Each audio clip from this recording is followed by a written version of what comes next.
The decision is final. Donald Trump is president-elect. What does this mean for America's future? Join me as we dive deep into the policies, the impact, and what's next for the country. We have exclusive post-election analysis. Let's go on the record.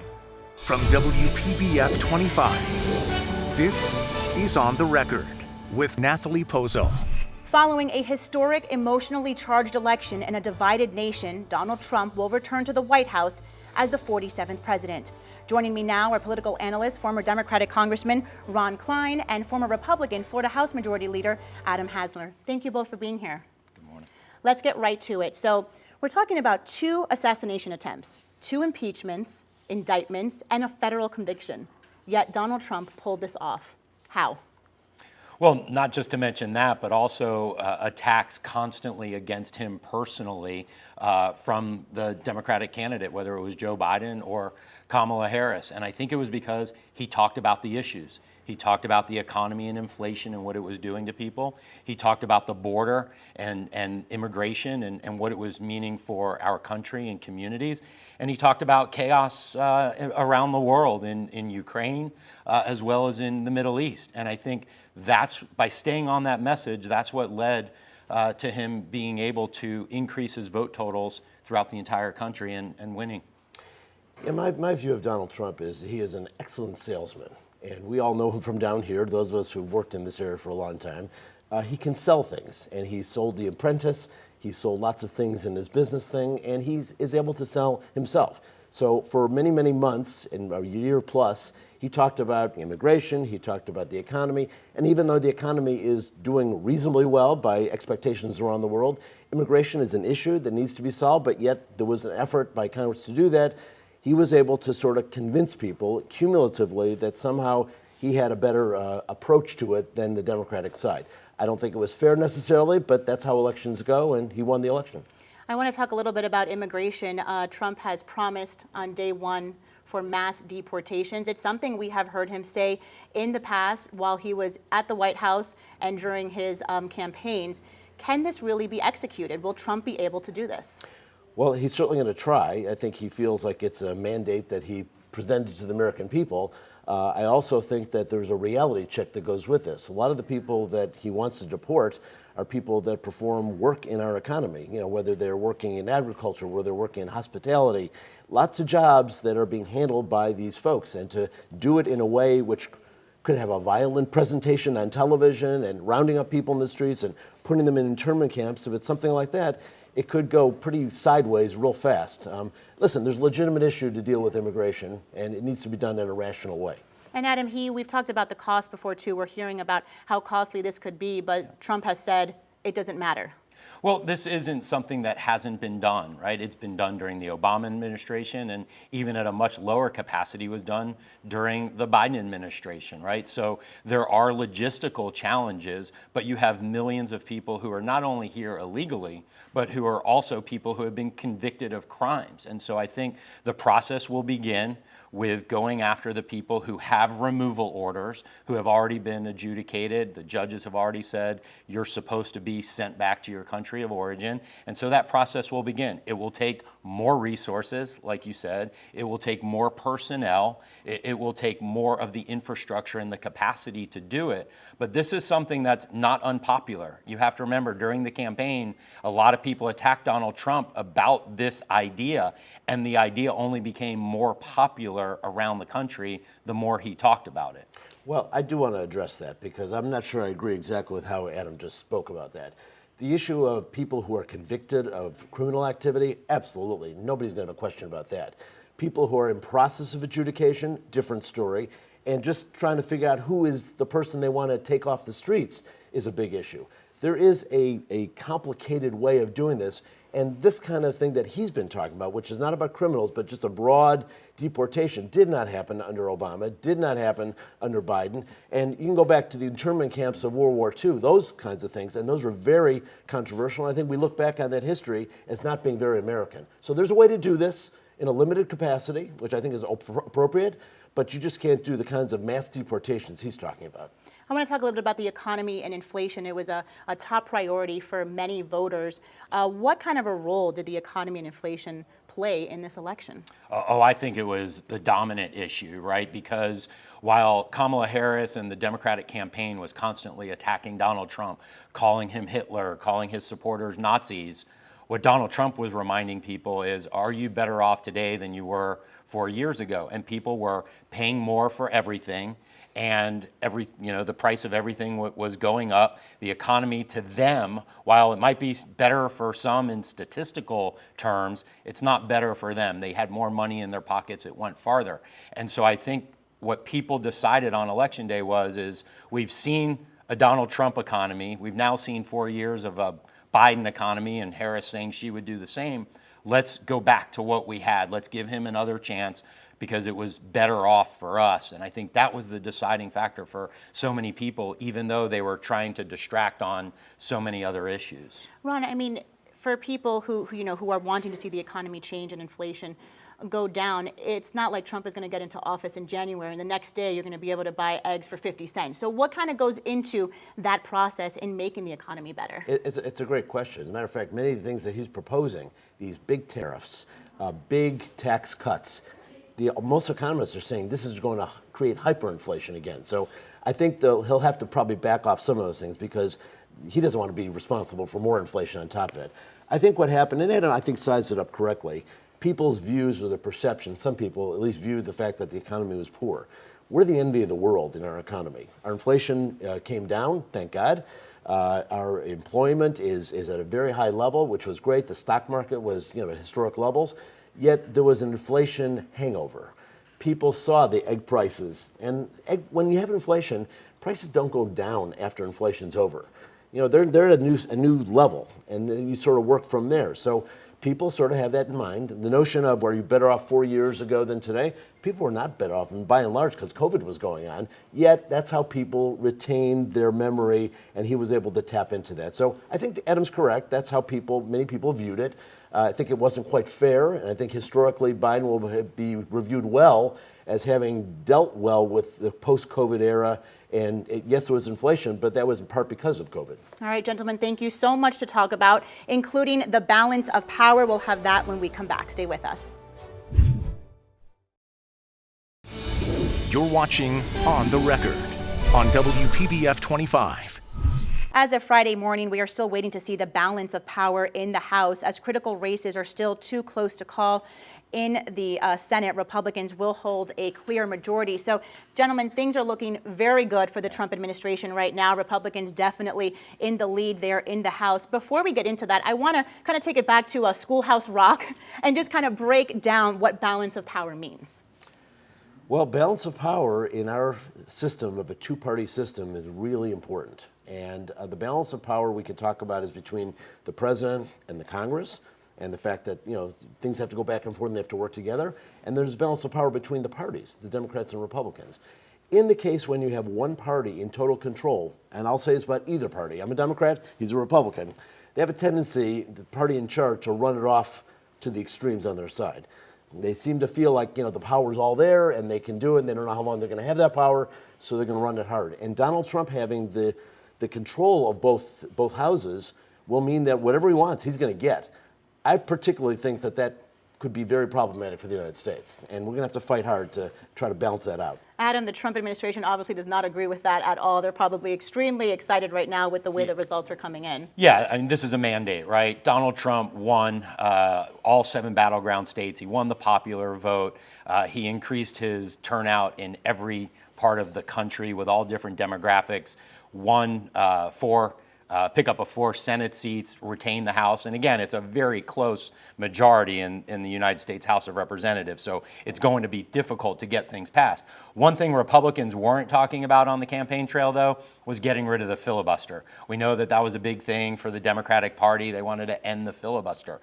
That helps to soften some of the things that Ron is talking about to be fearful about, because you have to get 60 votes. Now, there are some mechanisms to get some things passed through the House and Senate with only 50 votes in the Senate. So I think you're going to see tax issues, financial issues, especially with the original Trump tax cuts coming to an end next year, expiring. So I think you're going to see a lot of that done with 50 votes.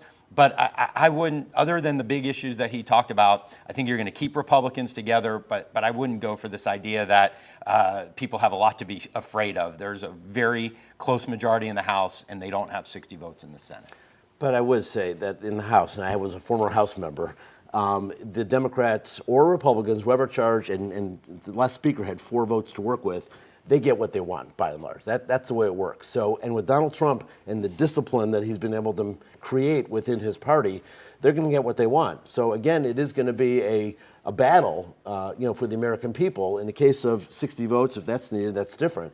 But this is going to be a tough time for Democrats, and they're going to have to stand tall and stand together and make their case to the American people that, wait a minute, a little push too far. That's what I wanted to ask you next. What do these next 2 years look for Democrats? Well, I think this is going to be an opportunity for Democrats to recognize that, the country is divided. And by the way, that's an important point. We're divided. It's not like 60-40 or 70-30. It's about 50-50, 51-49, 52-48, the way the Senate looks. So I think it's really a reality that both political parties have to recognize that the communities at large, the things that are important to them, the things we're talking about, whether it's economy, education, healthcare, these are really baseline issues. And if you push too far one way or the other, Democrats have to stake out. Obamacare is something that's worked well. If the Republicans try to mess with it, that's going to be a big issue for Democrats to fight for. Adam, they're going to be picking a new GOP leader, an election for a new GOP leader. Senator Rick Scott is on that list. How are things looking for him? Well, Senator Rick Scott ran against Mitch McConnell for leader in the last election cycle. And so with Mitch McConnell stepping down, there's now 3. Rick Scott has demonstrated that he's a business guy. He doesn't like the politics of Washington, D.C., so he does have some public support. But this is one of those votes that takes place in the chambers of the United States Senate. It's a secret ballot vote, so we're not going to know how many votes that Rick Scott got, or John Thune, or John Cornyn for that matter. They'll come out probably sometime next week and declare who the winner is. But there's a lot of campaigning going on. Matter of fact, Senator Scott was already campaigning for majority leader on the night of his election party. He said we got to get Mitch McConnell out. So he was already on that message. But this is a insiders game of the United States Senate. And so a lot of this may come public one day, but until then, this is going to be behind closed doors. All right, gentlemen, thank you so much. And coming up, we're going to explore what is next for the country, as again, President-elect Donald Trump will be heading to the White House as the 47th President of the United States in January. Stay with us. We're back on the record with our political analysts, Ron Klein and Adam Hasner. Gentlemen, thank you so much for being here today as we break down our post-election coverage. I want to talk a little bit about Susie Wiles, Trump naming her the chief of staff, the first woman ever to hold that position. Looking back at Trump's campaign, it seems that this one was a little bit more organized this time around. And a lot of people say that was because of Wiles. Yeah, well, it's great to see that he's not afraid to surround himself with smart, intelligent, strong women. We know that was something that was brought up on the campaign. Susie Wiles has been a part of Trump world for a long time, dating back to the first election. She has a long history in Florida politics, but really ever since President Trump's loss in 2020, she has been part of that Trump world, that Trump orbit, and I think she kept the trains running on time. She was the glue that kept everything together. That's why the campaign was more disciplined. I think that's why President Trump was more disciplined. And I think she's probably not going to play the typical historical role of chief of staff in the White House. But if there's anybody that knows how to work alongside Donald Trump, it is Susie Wiles, and I think it's an exciting time for the country to see a woman, first ever, in that position, and I think it's an exciting time for all of us here in Florida who've known her forever. And I mean, she even has, well, yes, because she was on Senator Scott's campaign and Governor Ron DeSantis.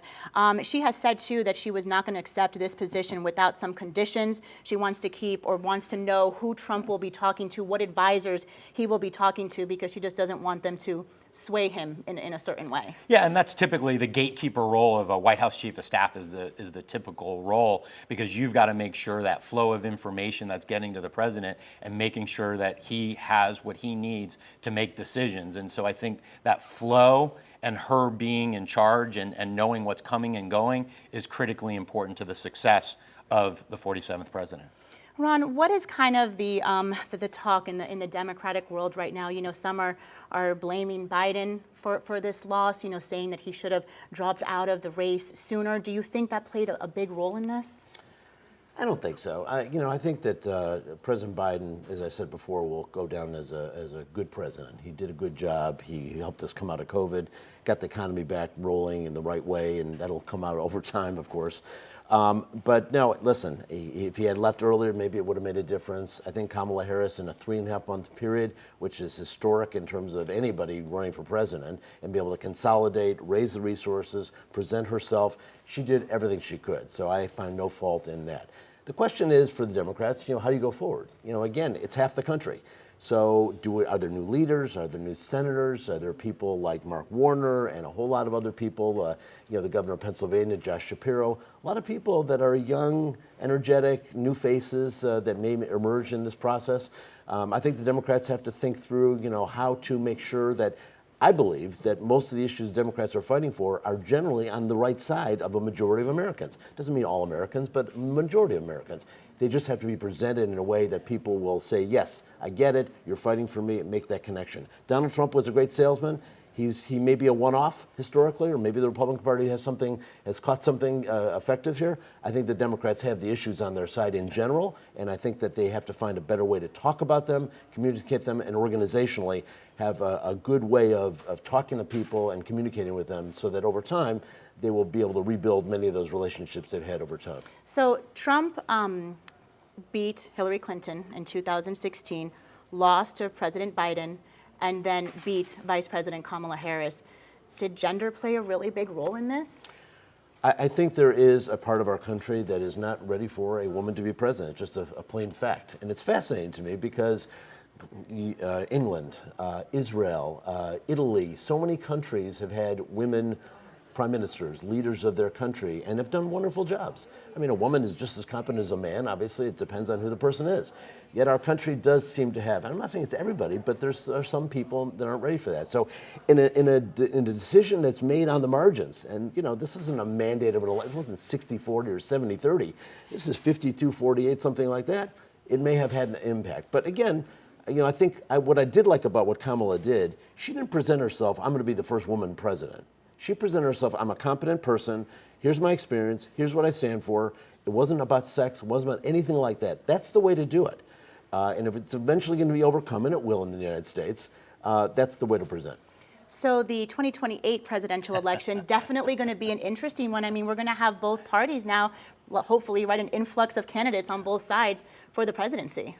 New people, for sure, on both sides. You'll see a lot of the fresh faces. I think the one thing, though, too, is you have to remember, the Democrats need to learn that it's about the issues, not identity politics. I think that's a huge mistake that they made. This country's definitely ready for a woman president.